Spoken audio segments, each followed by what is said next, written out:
Hi, I'm Joe Harrison. I'm the Director of Operations at Posh Detroit, and this is the Poshcast, where we discuss digital marketing, various topics, therein.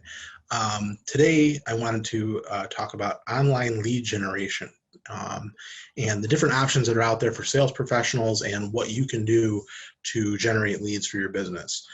This week, I've spoken to several people who had lots of questions about where to get leads, how to generate them, what sources are the best, and how to make those leads really count when you're paying for them. So I wanted to address that this week. First, I want to discuss the different sources that are out there, the different places where sales professionals in most industries can get leads, whether you're in insurance or you're in real estate or you're in mortgage or whatever. What kinds of sources exist for you and your business that are available. And then secondly, I want to discuss some of the pros and cons of those various sources and kind of figure out like what might work best for your business. And then third, I want to talk about the most important thing that you'll have to deal with when it comes to online lead generation. So stick around, obviously, for part 3. But number one, I just want to talk about some of the sources that are out there.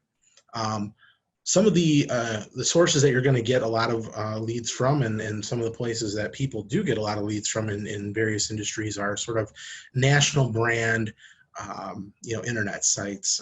If you're in real estate, Zillow would be an example. If you're in mortgage, Lending Tree would be an example. Brand high awareness brands that people know and the consumers tend to trust. Consumers trust these sites because they've been around for a long time and they're able to find the information they're looking for quickly to whether they're looking for to buy a home or to sell a home or whatever the case may be. There's some other sites out there like Zoom Info, which works really as a big one for the insurance industry. There's a couple of different auto sales type of sites as well, and so Car Now and a few others. And so what these sites do is they have trusted brand names. Consumers come to the website and people tend to give their information over. And the reason why they give their information over is because they trust the brand. They trust Zillow, the consumer does. They trust Lending Tree. And so they've built up this national thing, this reputation over years and years and years. And so they have this sort of inherent advantage really over other lead generation sources that people, just tend to go there. The organic traffic to the Zillow website or the Lending Tree website, for example, is going to be much higher than the organic traffic to, say, your landing page or your website or whatever the case may be. And so one of the things, like I said, they have built in here is an inherent trust. The consumer trusts them. Whether you do or not is sort of irrelevant to the whole thing. I know that a lot of mortgage lenders, for example, can't stand Lending Tree because Lending Tree sells leads to a ton of different mortgage people. The leads are not exclusive, so they don't like it. But the consumer does, because the consumer gets what they asked for. The consumer puts in information requesting different loan rates, and they get those loan rates, and they get information from a lender. That's what they came for. That's what they get. When you deliver what the consumer wants, it makes it a lot easier to get trusted by the consumer.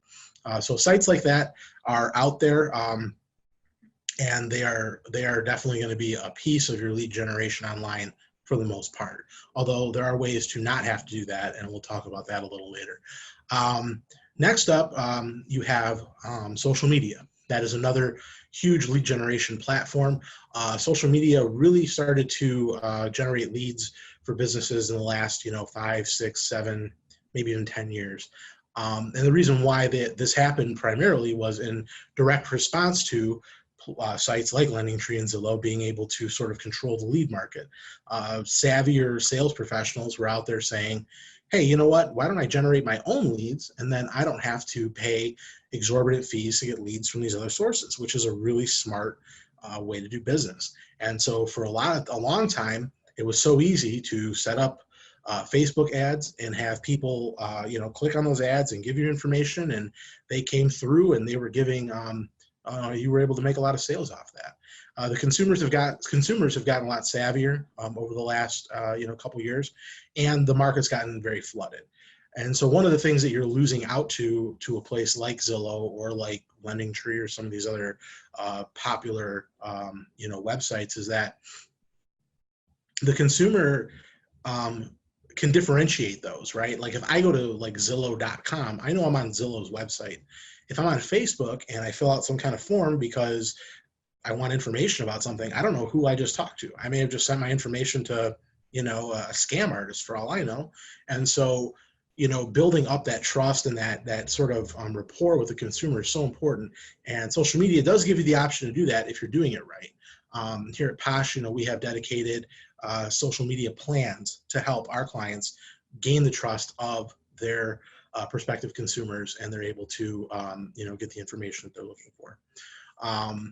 So social media, Instagram is another social media platform that has started to sort of rise up. Obviously, it's still part of the Facebook family, but it's a little different in the way that it's been working, and it's been able to generate business through a different type of, a little more interactive kind of platform where people aren't necessarily filling out forms and doing things like that, but what they are doing is they're interacting with the content on the Instagram profile and then eventually sort of reaching out via the direct message option. So social media has that. That's another very popular lead source for sales professionals.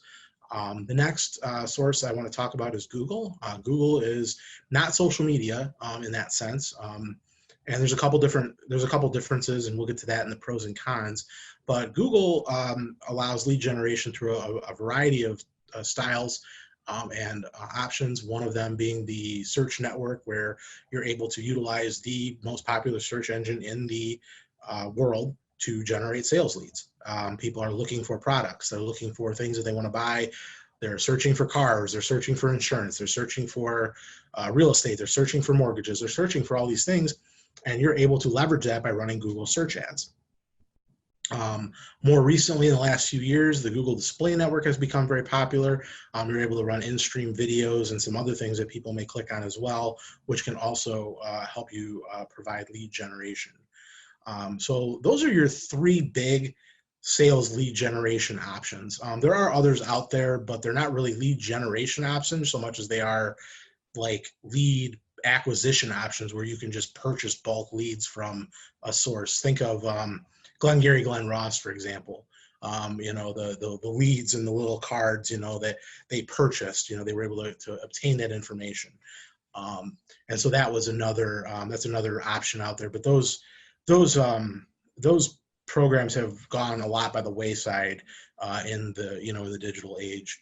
And so what are the pros and cons of these various platforms? Well, let's take the big corporate websites first, right? So for example, when somebody's on Zillow.com, there is absolutely no question of what they're doing.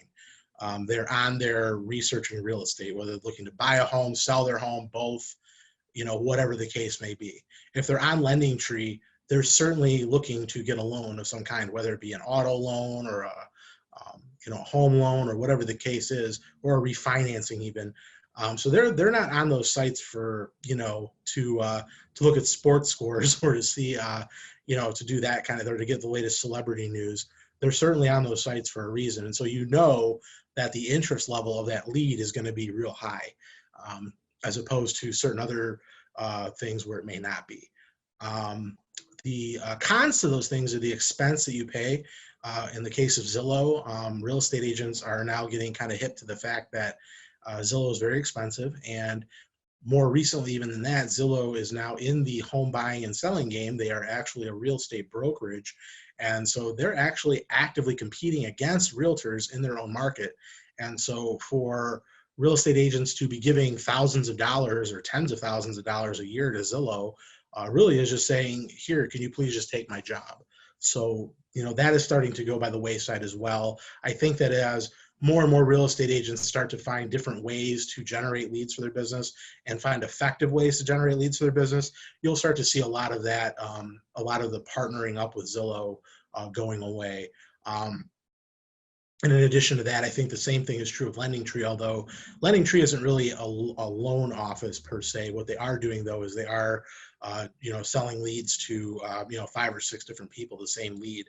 And eventually, I think that sources like that are going to start to become a little more obsolete as time goes on. So those are some of the cons to those.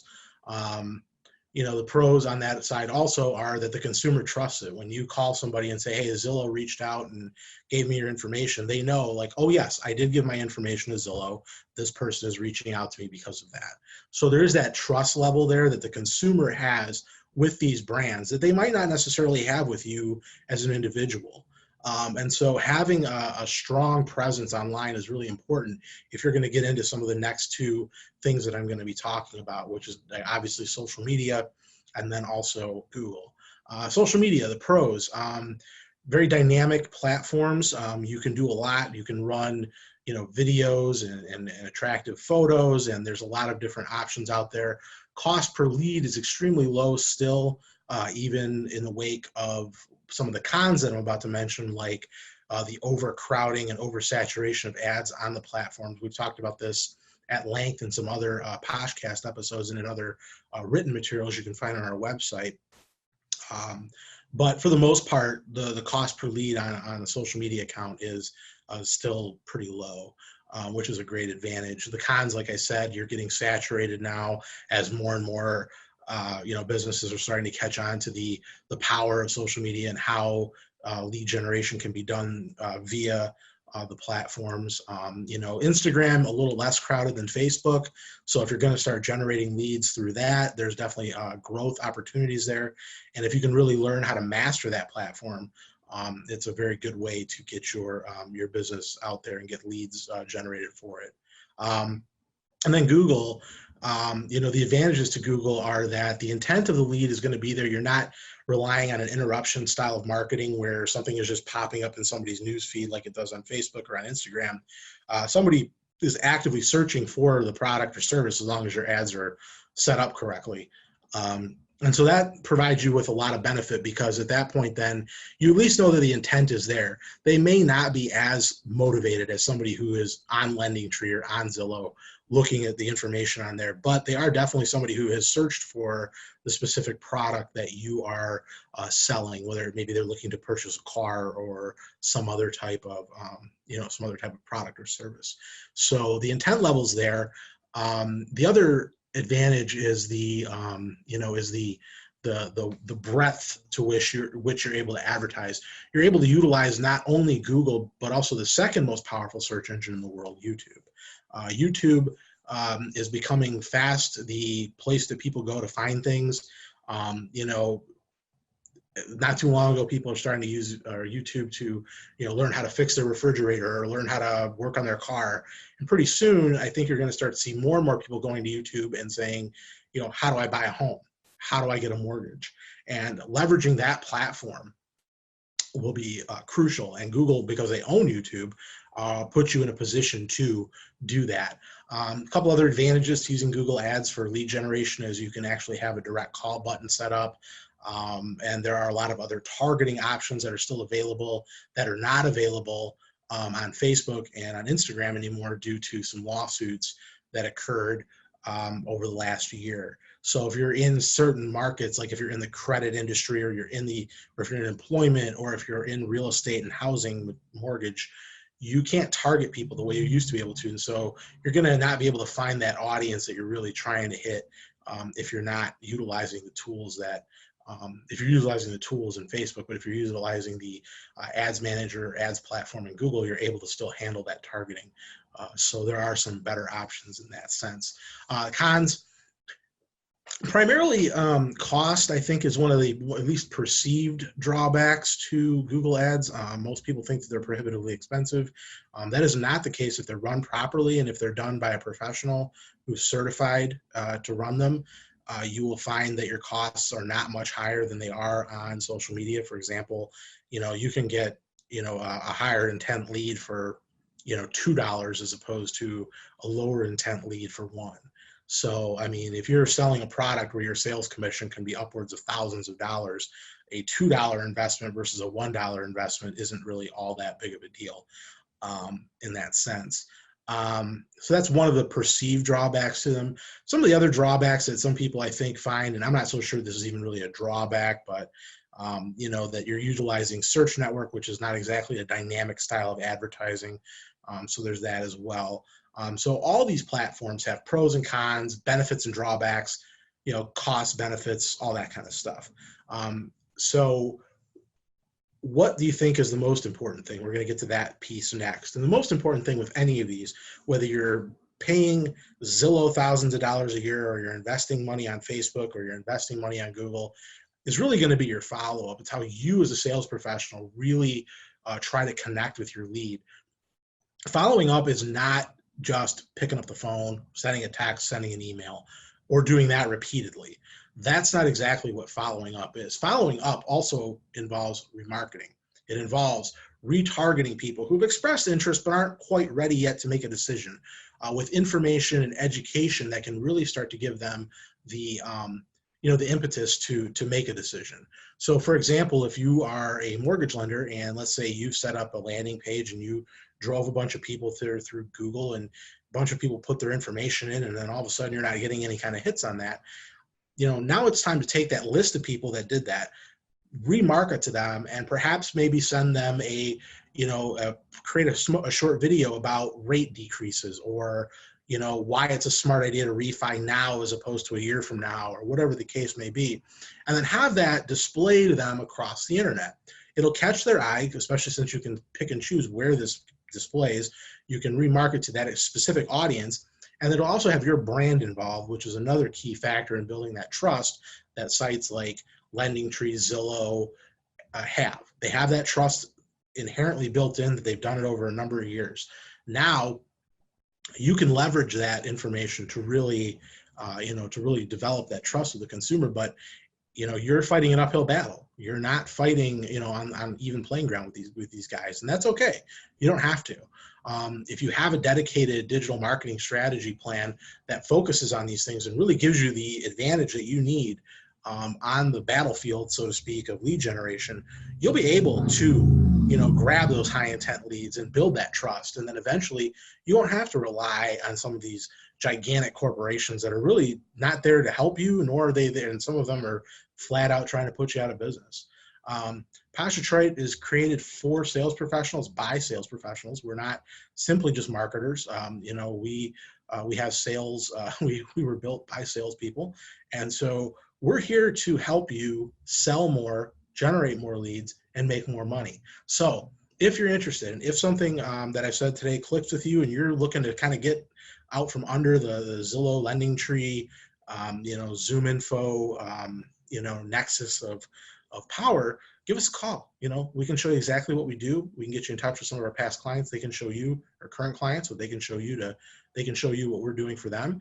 And, you know, we'll help you grow your business. And that's why when we came up with the Posh tagline, we came up with, we know what makes you click. So thank you very much for joining the Poshcast today. I hope everyone has a fantastic day, and we will be back soon.